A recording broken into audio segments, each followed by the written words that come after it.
delikado dito mga bay.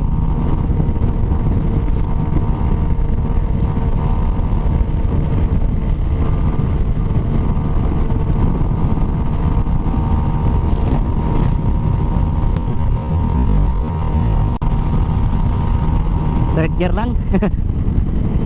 Third gear lang yung ginawa natin ha. Cambio natin. Nahabol natin si Kelix. Diba talaga tong Redardsea natin. Goods, goods, goods. Kelix lang malakas. Cruise speed kasi yung mga Kelix mga bay. Nakadala kasi tayo ng Kelix dati. Gagawin yan is medyo high speed mo at saka palakihan mo ng carb. At saka walang limiter na CDI. Ayun, sa full na yan, malakas na yan. Pero pag stock lang, wala talaga. Hindi talaga yan papalag mga bay. Pag stock lang